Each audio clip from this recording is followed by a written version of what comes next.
gera, no? Bakit may mga innocent sa buhay na namamatay? So, always this kinds of questions. That's why he always prayed in tears. But this one is very special prayer. April 17, 1935, when in the middle of the prayer, that appeared to Jesus in the form of a vision. So Jesus Christ appeared to the Father Moon. And then, nagkaroon sila ng some kind of conversation. No? And then Jesus was telling him to fulfill a mission. No? To fulfill a mission, to continue the mission that Jesus wanted to accomplish. No? And so, of course, at that age, he's still very young. It's not easy to accept. Kasi, di ba, pag ganyan at that age, 15 years old, normally, ang bata, ay inisip pa niyan. Saya, lalabas, happy-happy, gano'n, di ba? Hindi pa siya seryoso sa buhay. Normally. Kaya, nahihirapan din siya na basta na lang i-accept.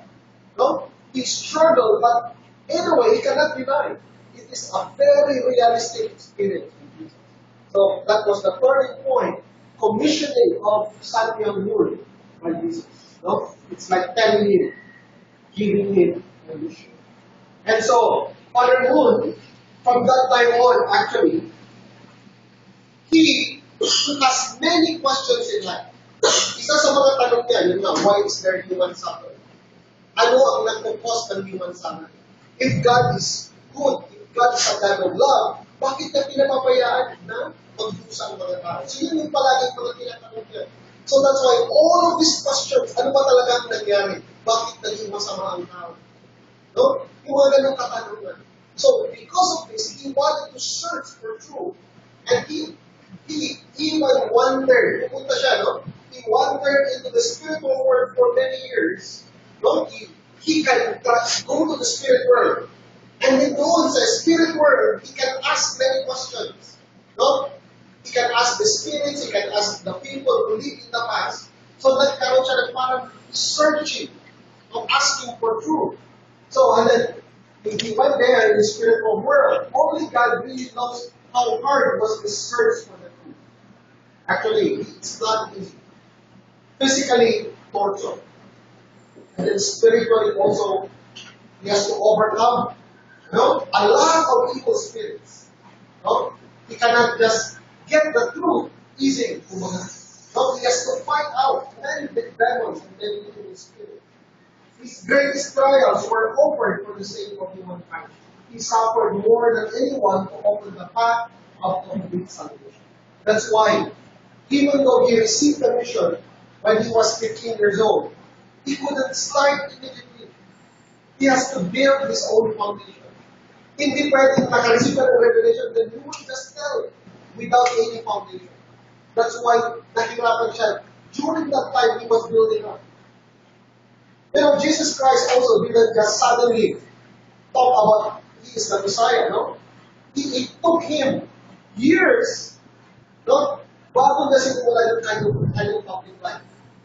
Di ba yung kanyang public life na simula nung siya ay 30 years old. 30 years old. So anong nangyari? In between, hindi naka-record sa Biblia. Kung anong nangyari in between. Except nung time na bata pa siya.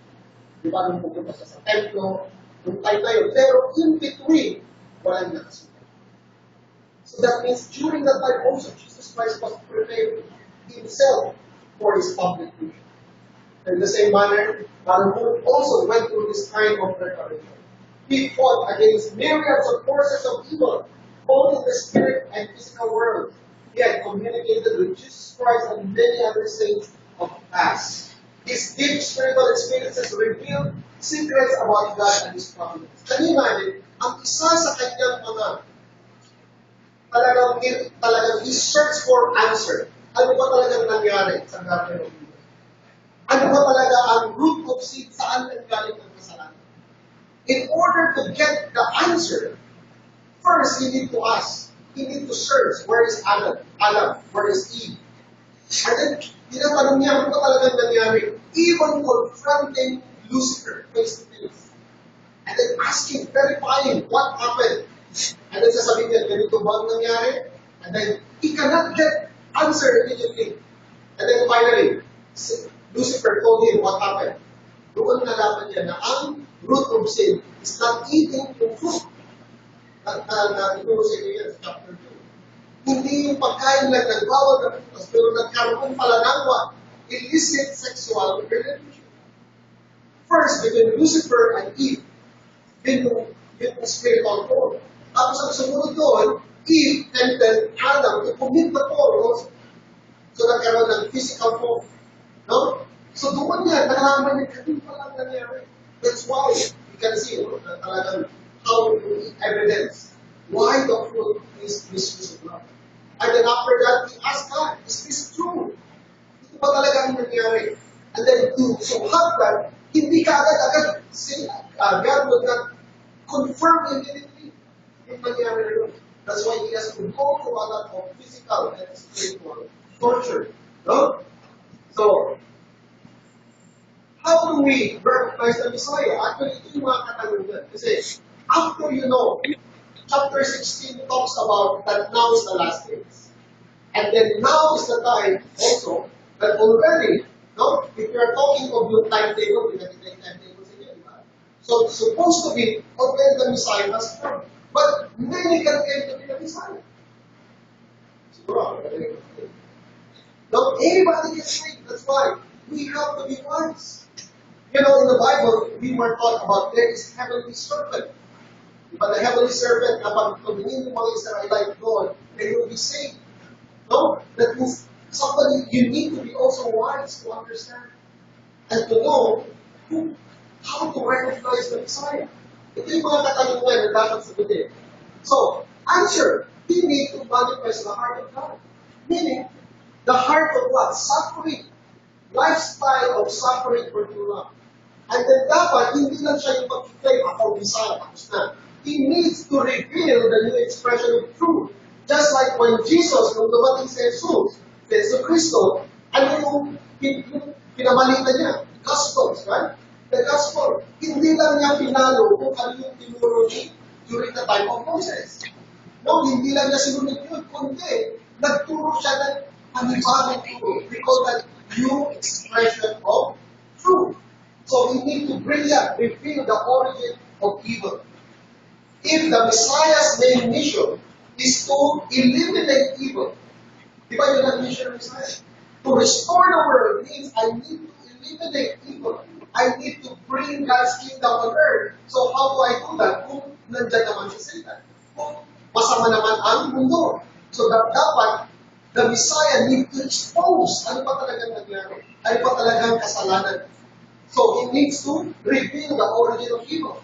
And also, he needs to show actual results.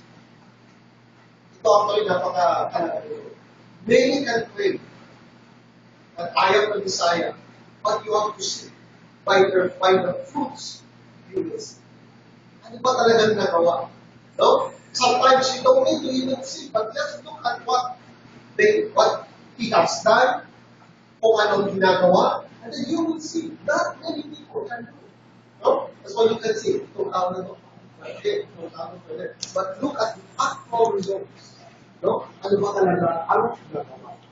Also, so, you need to manifest the heart of God. You know, Father Moon's internal goal in his life is very simple. No? How does God save human beings? He said, it cannot be done simply and half-heartedly.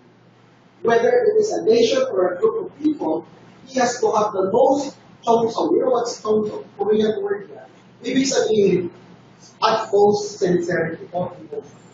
Chongso. Sincerity and emotion. Utmost sincere heart and effort. More than even the most loyal and devoted within that nation or group. No? And then also, this is also his internal goal.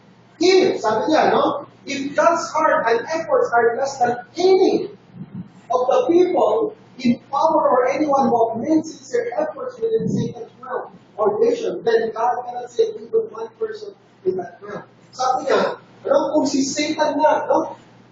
If in Satan's realm, di ba maraming mga masasama na naging mga pinuno, masasama na naging mga tao na naging masasama. So, if then in the realm of Satan, People